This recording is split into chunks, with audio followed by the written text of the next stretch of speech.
मुख्यमंत्री जयराम ठाकुर ने आज शिमला में ओक ओवर से प्रदेश के विभिन्न भागों के लिए 30 नई एम्बुलेंस को हरी झंडी दिखाकर रवाना किया।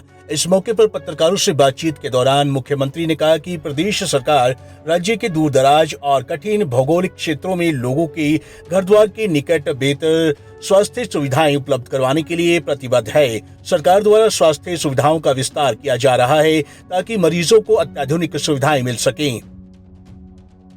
हमारी सरकार की ये शीर्ष प्राथमिकता रही है कि स्वास्थ्य की सुविधाओं को और बेहतर किया जाए, और उस दृष्टि से चाहे वो हेल्थ इंफ्रास्ट्रक्चर की बात कहें तो उसमें भी हमने काफ़ी हद तक इन 5 वर्ष के कार्यकाल में बहुत बेहतरीन काम किया है।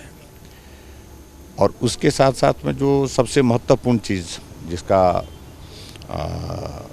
जिसकी आवश्यकता हम ग्रामीण क्षेत्रों में स्वास्थ्य की बेहतर सुविधाएं देने के लिए हम महसूस करते हैं, और जो योजना 2010 में दिसंबर में शुरू हुई थी 108 की, तो वो सुविधा ठीक प्रकार से चले, ये एक आज की आवश्यकता महसूस हो रही थी। क्योंकि जो गाड़ियां ली गई थी वो काफ़ी लंबे समय से ली गई थी, काफ़ी चलते चलते ख़राब भी हो रही थी।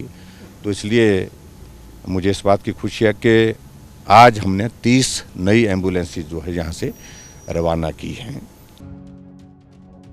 प्रदेश में बढ़ते लंबी वायरस के मामलों पर सीएम ने कहा कि मामले में पशु विभाग को उचित कदम उठाने के निर्देश दिए गए हैं और बहुत से पशुओं का उपचार किया गया है। पशुओं को वैक्सीन लगाई जा रही है। जो पशु संक्रमित हो गए हैं उनके इलाज के लिए जो हो सकता है वो किया जा रहा है।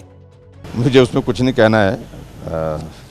पहले तो उसमें यही मुझे लगता है कि भारत जोड़ो से तो बेहतर ये होगा कि कांग्रेस जोड़ो, इस यात्रा को यही नाम देना चाहिए। कांग्रेस बिखर गई है पूरे देश भर में, और ये स्थिति जो हम कांग्रेस पार्टी की आज देख रहे हैं कि शायद कांग्रेस के इतिहास में ये सबसे खराब दौर चल रहा है। तो ये जोड़ने की बातें भारत की जो कही जा रही हैं, तो इससे बेहतर है कि वो कांग्रेस को जोड़ने का ही काम करें। भारत जुड़ा हुआ है, मजबूती के साथ जुड़ा हुआ है, मजबूत नेतृत्व के साथ जुड़ा हुआ है। लगातार भारत आगे बढ़ रहा है, और भारत को आगे बढ़ाने के लिए हम सब लोगों को आदरणीय प्रधानमंत्री नरेंद्र भाई मोदी जी के साथ खड़े होकर के उनको ताकत देनी है, उनको मजबूती देनी है। उस काम के लिए हम कर रहे हैं। वहीं इस दौरान सीएम ने कांग्रेस की भारत छोड़ो यात्रा पर भी सीएम जयराम ने तंज कसा। भारत मजबूती से और मजबूत नेतृत्व के साथ जुड़ा हुआ है। बेहतर होगा कांग्रेस जोड़ो यात्रा इसे नाम दिया जाए, क्योंकि कांग्रेस पूरे देश में बिखर गई है।